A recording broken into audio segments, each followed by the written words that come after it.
Hello. Um, I just wanted to make another quick video because I think today I feel like, I had therapy this morning, psychotherapy at Mofolo clinic with Emily, and well, she kind of told me that everything that was happening. Sorry, my hair looks such a mess, and I can see myself on the video, um, so it's not great. But no, she told me that everything that I've been feeling and all of the physical things I was feeling were not abnormal for the type of trauma that I'd been through, and I actually managed to tell her quite a lot. I was in quite a state by the end of it, but I had told her quite a lot, and I let her read one of my poems, and she wanted to scan it. And then, of course, there was no electricity, the generators were switched off, there wasn't even any water today at the place. I felt so sorry for them, but she took pictures of it instead. And she told me it was beautiful but terrible at the same time. My poem, maybe I'll read it next time, but I wrote it when I was having my other brain was beating me up, and but the things that she was saying today really made me feel like I started to find a way. So she understands narcissism, which is obviously very important. So many psychologists don't, even psychiatrists. So she does, and she totally gets everything that happened and my childhood and everything. She understands. So that's really, really useful. But I think it was draining at the same time. Actually, I was really tired afterwards. I wasn't really that tired when I went in. It was 11:30 because she understands I find it difficult to be there early in the morning with all of the medication, but it was 11:30, so it was a good time. But by the end, I think I'd drained my own brain. But she did say, told me that part of the brain, the other brain, if anybody else is suffering with this weird thing, it's not so weird. Apparently that part she thinks is what stays with us is the emotional brain, which is from childhood. So of course when you grow up, the things that you're told get reinforced in your brain, and the things that you're not told are not reinforced in your brain. So when I have moments under stress, when my brain is attacking itself, that's basically the voice in my head is my mother. Like I said before, I think it was. It is the things which were reinforced in my emotional brain in childhood, because when we're under stress and emotional,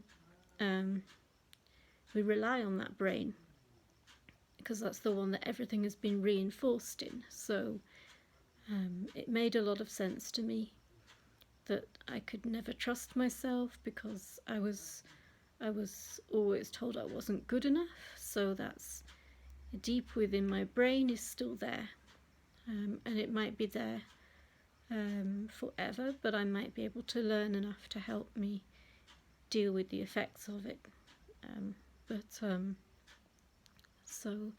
And then I managed to, I've been so stressed recently, but I really wanted to catch up with my friends. So I've been able to teach, which is useful because it's like a distraction and I feel useful at the same time. So I've been teaching a little girl in Protea Glen to speak English and her mother as a secondary.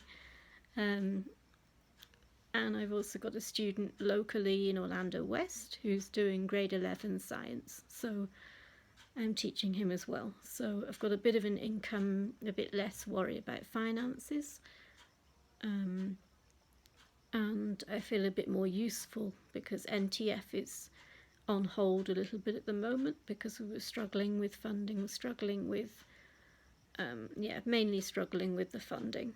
for NTF. So I guess filling my life sometimes isn't too great with too many things, but at the same time knowing that I can still teach and that I am able to benefit other people is rewarding. But I am beginning to feel like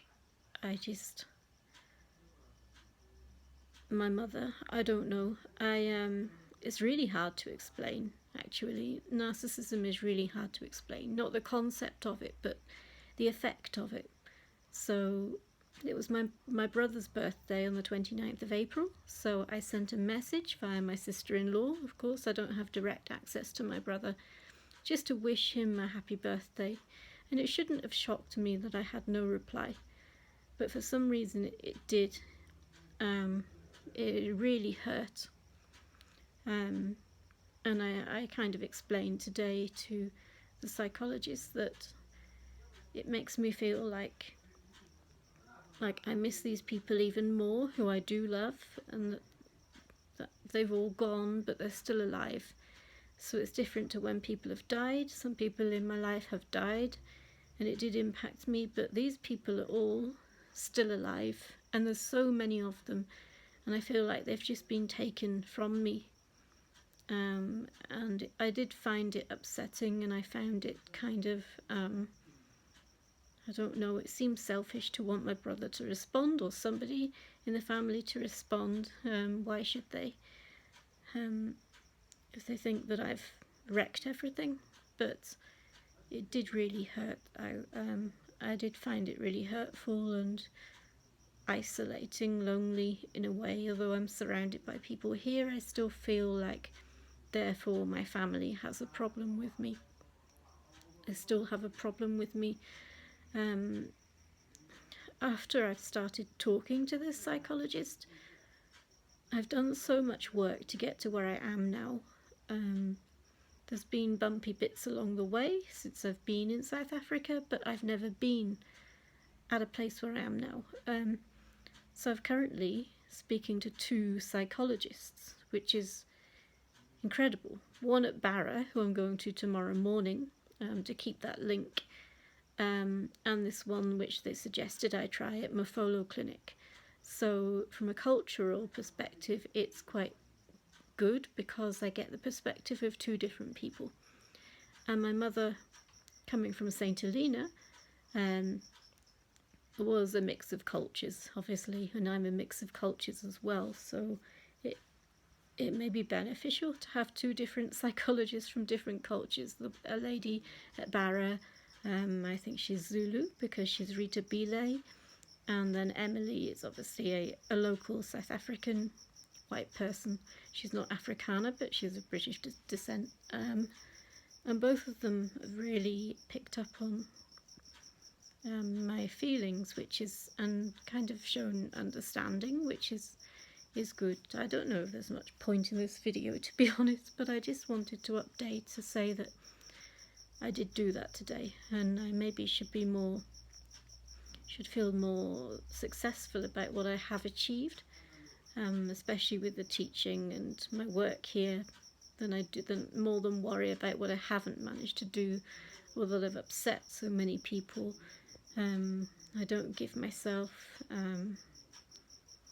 whatever you call it for the achievements I have managed. So, but that's because I don't have, it's taking me a long time to get my identity back. So I spoke a lot today about my identity, how I didn't have one as a child. I didn't have an identity as a child. I was an extension of my mother, just like it says in every textbook on narcissism, especially narcissistic mothers. I was an extension of my mother. Looking back on that is horrifying, because now I realise how empty I was, how I felt like I didn't exist as a person in my own right. And I even spoke to her about when I was at college and I would sleep on the toilet all day so that I could prepare for when I got home, because I didn't sleep at home, and I wasn't a person. I don't know what I was. And then I began to get I'll talk more about that later on, but I began to get my identity the first time I moved out of home. and it wasn't on St Helena, it was on the Isle of Arran in Scotland, where I worked at the Outdoor Education Centre, the Field Centre. So I got that. I started to get my own identity because I was surrounded by people who were also interested in the things I was interested in, and so I wasn't being shamed anymore, and I wasn't being disregarded or told I was stupid because I liked these things, because I was living with and surrounded by people who liked the same things as me. So for the first time I felt normal, accepted. And even my boss, I remember him, he must have noticed, because he told me to never to sell myself short. And I always used to think, what is he talking about? But he obviously, bless him, could see that I had the ability, but I didn't have the belief in myself. So sorry, my brain dissociates a lot at the moment. Yeah, I had an identity. So it was after I was raped on St Helena, and my experiences with the health service back in Scotland more recently, that I then lost my identity again, and I lost it completely. And I told her how the experience with Dr. Brian Hart was just as damaging as the experience with a rapist for me. So and it's true, and she totally understood me, so I felt heard. I felt heard and understood, and I felt like it's not just me being weird.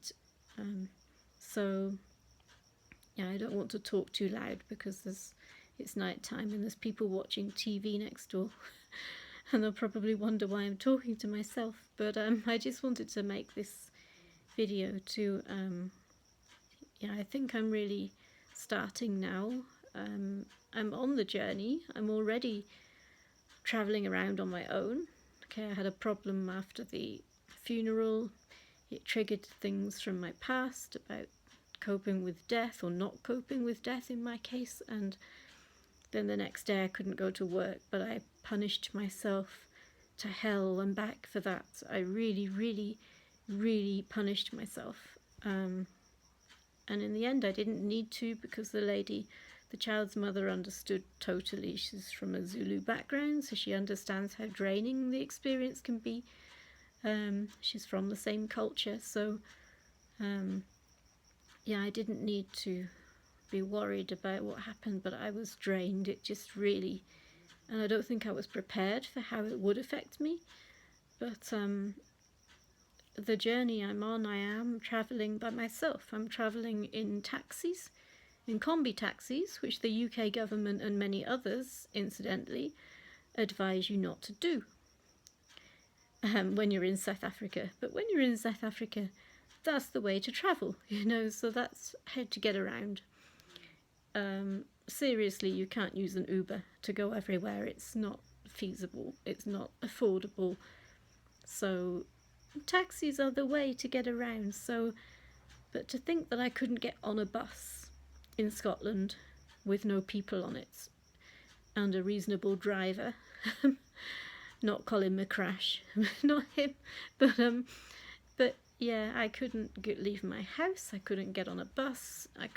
So I've been struggling with the fact that I felt like I was going backwards recently, with not being able to walk on my own up the hill and things. But then there is danger here with going up the hill on your own and in a remote place, when there's so many people wanting to attack you. So there is actually danger.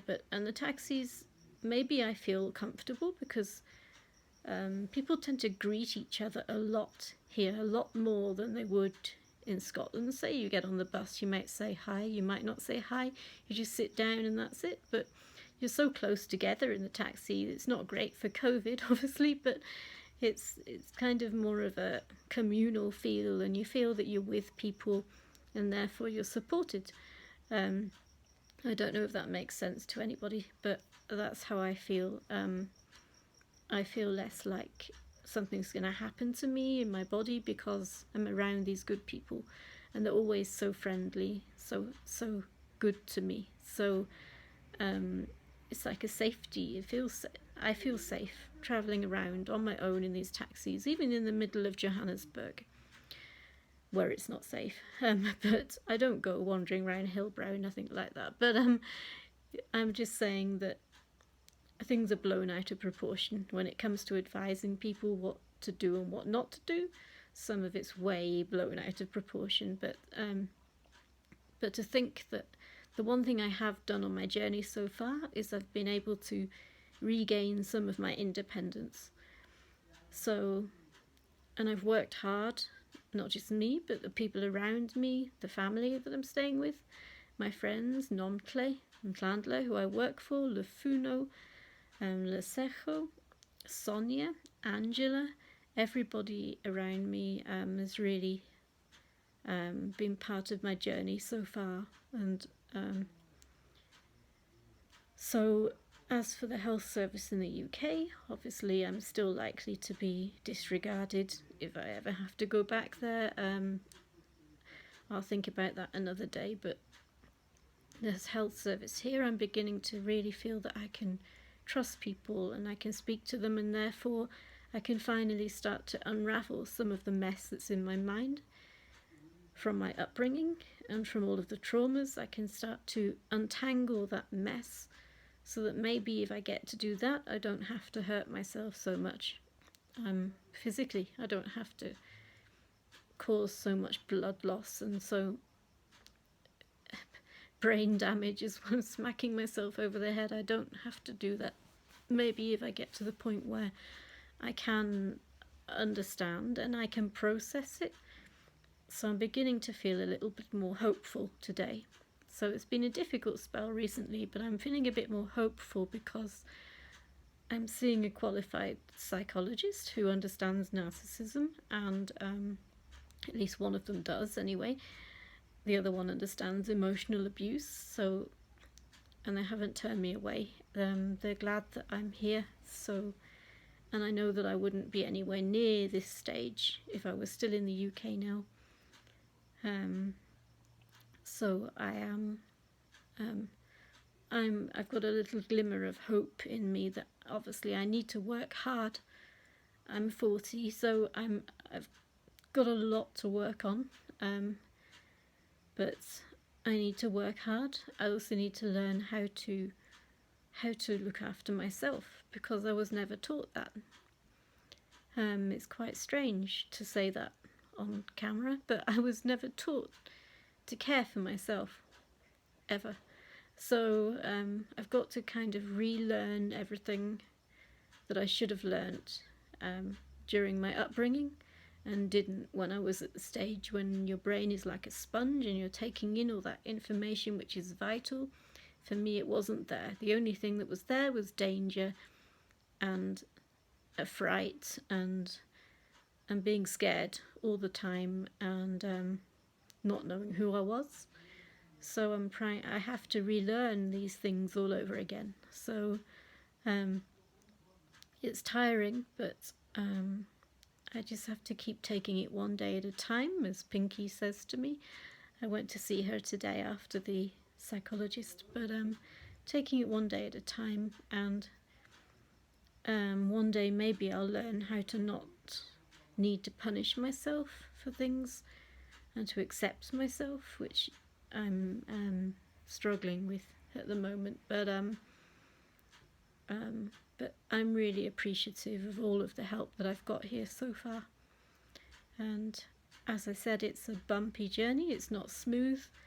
I'm still writing my book, which is called Reborn in South Africa, because I really have been reborn in South Africa. If it wasn't for South Africa, I wouldn't be alive at all. And sometimes it's not nice to be alive, but I have so many wonderful people around me here that it would be a shame if I missed out on them. So South Africa has saved my life so far. It's saving my life. So yeah, many people lose their lives in South Africa, but you don't know how many people are actually being saved by South Africa at the same time, especially people that are not from here, because you have a fresh start, you have a fresh, clean slate for people from different cultures to look at and to make their own ideas about who they think you are.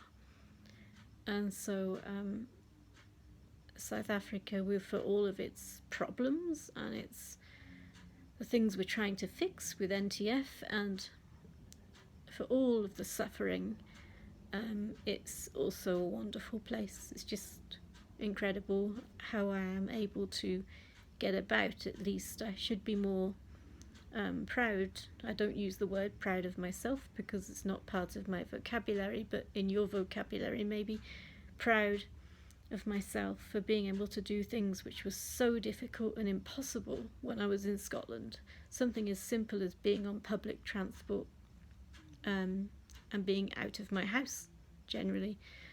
And it's shocking to think back to how bad it got and how I couldn't ask for help because it would just reinforce the fact that they already thought that I had this fake disorder, because it would be looked at as attention seeking, so I couldn't even go to get to the stage where I am now, hence getting to the point before I came here of having to fix myself or get rid of myself. And I even spoke to, these things pop back up in my mind from time to time. I spoke to Emily today about how I was in constant contact with an end-of-life clinic in the Netherlands, which is the only place where you can go to end your life if you don't have a terminal illness. If it's psychological, you can also go and end your life there. And that's all I could think about. I was in constant contact with them before I came back here. So thank you, Richard, for getting on the plane with me, putting up with me to get me here. I'm so sorry you couldn't get back to St. Helena for Christmas because of what COVID threw at us afterwards. I have to say, though, that I am thankful for COVID myself.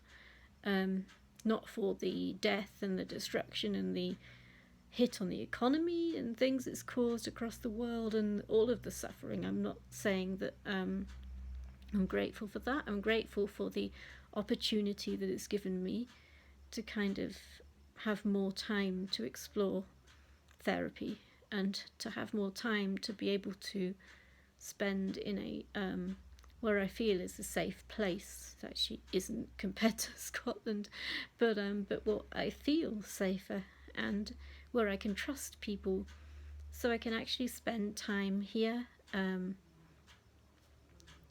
COVID has given me the time. It's given me the time to work on myself and to let others work with me as well, to try to be able to understand what's going on and to try to fix some of the to try to conquer some of the problems with my mind and the challenges that come along with PTSD and complex PTSD. It's given me the chance to be able to actually try to work to challenge those things as well and to learn about myself. And I wouldn't have had the opportunity if it hadn't been for COVID. I would have been left the country last March 2020. It's now May 2021. So I've benefited so much from COVID. And I've benefited from South Africa in general. To be at the stage where you have two psychologists, okay, it might be a temporary thing to work out which one is going to be most helpful, but to have two psychologists from the government system in a township in South Africa during COVID is quite amazing. So I'm thankful, and gratitude is very important in trying to raise our happiness levels. So, but I'm always grateful for the things people have done for me and the country has done for me. But yeah, I just wanted to give an update. So my next appointment with Emily is next Tuesday. I'm going to see Rita Bile tomorrow morning at Barra, and then I'm going to Protea to teach the child to speak English in the afternoon. So it's quite a long day tomorrow, but we'll see how it goes. But I just wanted to update to say how it kind of still makes me feel like I have this dull ache in my stomach, because there's so many people in my family, and the fact that none of them speak, it still makes me feel like all the time like I've done something wrong. I caused the rape. I've caused this man's death. I've wrecked the family. I've wrecked. So they've gone. They've abandoned me. But my mother doesn't want to abandon me, but she wants to abuse me. So I've abandoned her, but I'm still being caught up in the hoovering, to use narcissistic speech. But I didn't respond to the last email from my dad, so it's sad on my dad's part, but for my own health, I guess sometimes that has to come first. And maybe one day in the future I can try to speak to them, I don't know. But from what I know, no contact is the only way to get out of this situation. So if that's how it has to be, that makes my life easier to start with. It might be frowned upon by a lot of other people who might think I'm being evil, and I guess that's again how it has to be. But I wish my brother didn't have so much disgust for me, because I don't hold anything against him at all, or anybody except for maybe Auntie Kathy and my mother. But I don't have anything against anybody. In fact, I love them all, and I miss them all, and they're all gone, possibly forever. So, but I am hoping that one day I'll be able to set foot on St. Helena again, maybe with some strong South African friends, and even if nobody speaks to me, at least to be home and to feel my land, and to experience St. Helena again. I listen to Saint FM a lot. It makes me homesick, so I probably should listen to it a little less, but it's a way of connecting still. Sometimes I send through a request, like when we were preparing for the funeral, and they always do play songs for me, which is really, really nice. It's nice that they can connect. I can connect with St. Helena that way. So yeah, I'm trying my best. I'm taking it one day at a time. I've met psychologists who understand me. I'm beginning to feel like I didn't deserve the abuse, if that's the right way to say it. But I don't know how it will go next. I just wanted to say that this is part of the journey. So I'm writing my book as well at the same time. I need to update it because there's quite a big time period I missed during the death and the funeral and everything, so I need to get back to writing that. But hopefully it will give other people an insight into not just narcissism and narcissistic abuse, especially from your own parents and upbringing, but also into what is available in South Africa and how you can get help in South Africa. So, and they can give you hope, which is the most important thing, I think, is that these people give me hope.